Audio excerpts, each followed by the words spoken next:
Good evening, fellow Liberians. Welcome to Civic Voice Liberia, a place where the voices of every Liberian are heard, a place where we speak against ills in society, a place where we speak truth to power. Today is another edition of the program Talk of the Day. Our talk for today has to do with the difficulties faced by the victims of rape in Liberia in terms of getting justice. There have been a lot of these cases over the period of time, and our attention has been drawn to the most recent ones, three of the most recent cases. We'll first start with a case involving a 57-year-old grandmother that was raped in rural Monserrado County, Todi District, by a 24-year-old security guy at the mining site. Here is a poor woman struggling to survive and was raped right before her grandson. And her grandson shout and cry for mercy.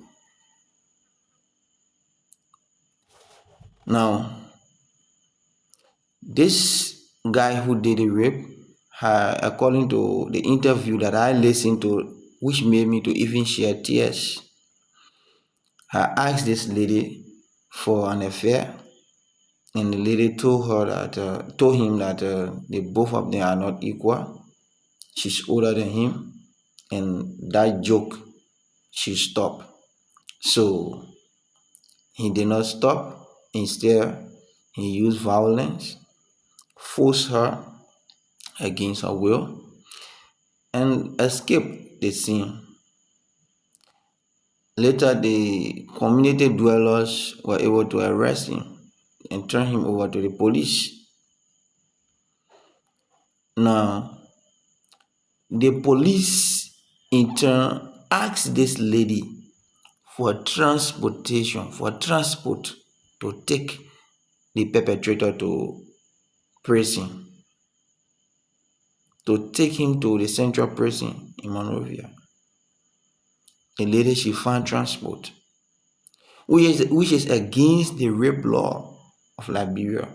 Victims, there should be no form of extortion of money from victims of rape. That is against the law. The law says there should be no form of extortion of money from victims of rape.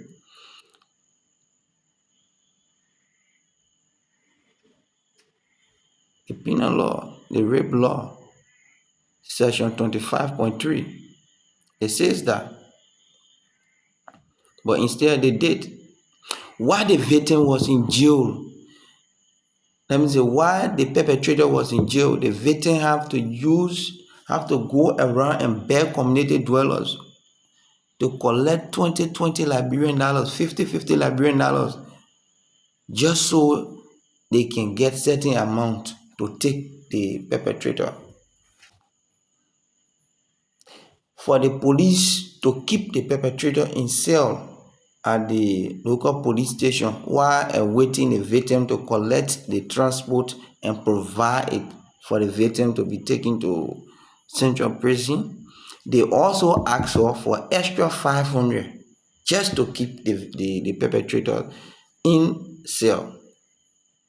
To keep the perpetrators in cell while awaiting the victim to get the money available before taking the perpetrator to prison.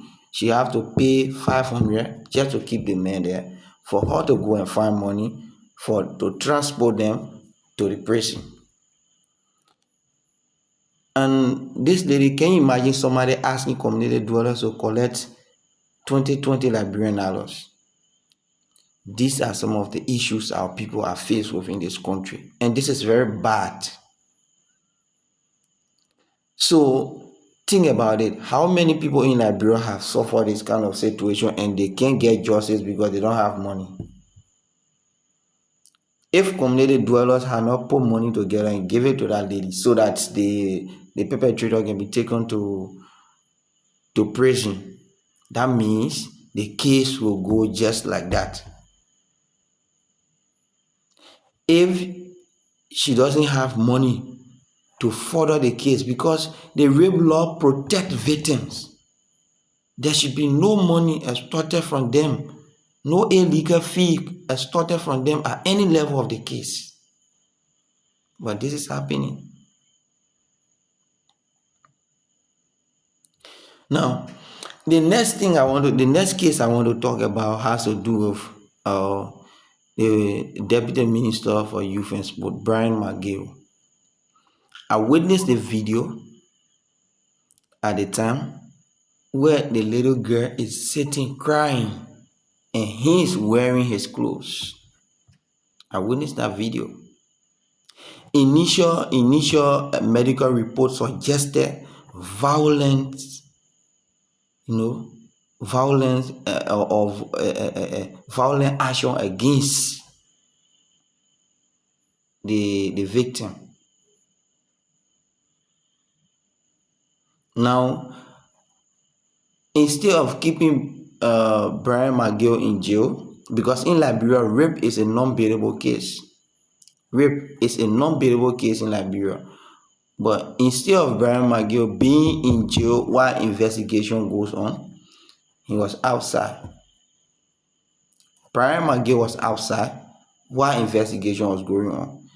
I've seen rape cases in Liberia on several occasions where the perpetrators are kept in jail while investigation goes on.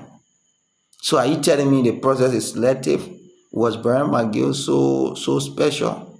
Was he excluded from the law? Because the law says rape is a non-bailable offense in Liberia.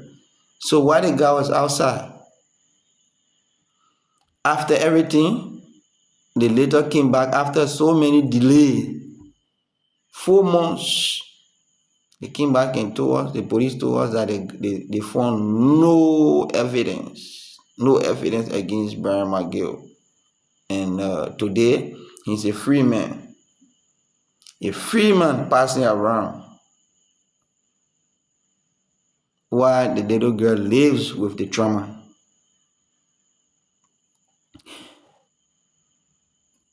The last one has to do with the sodomizing of a 15-year-old boy by NSA personnel, officials of NSA. Three guys gang raped that boy. The sodomizing, and unfortunately he lost his life. He's dead. Peter Jala was arrested, and as an official, he was arrested for that, sent to prison. Today, we are hearing rumors that he's out and trying to find his way out of the country. He is out right now. So there's no justice for the poor. Some of these people were right in opposition just yesterday, advocating, speaking against these same things. So we're just saying some of these things to draw attention, and we're asking others to add their voices to it so that it will go loud and let people desist from the kind of attitude. Probably some of these things I can show you, some of it will happen and the president won't be aware. Sometimes I don't know whether he's aware and he just close his ears. But this is completely wrong.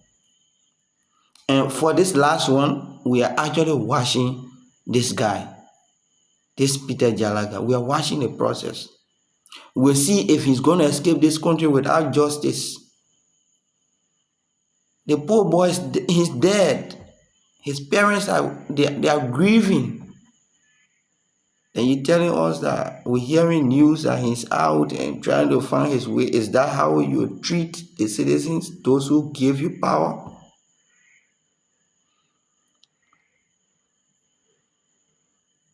This is completely wrong, and we must continue to speak against it. The government needs to, because this cannot, things like this cannot be happening in succession from one point to another. I mean, from this other case to this other case to this other case, and everything, there is no justice.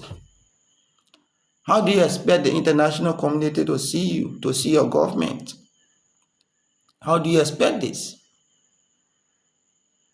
How do you attract tourists? Tourists will be rushing to come to Liberia. Investors will be rushing to come to Liberia with their family, knowing very well that people rape people in Liberia and go with impunity.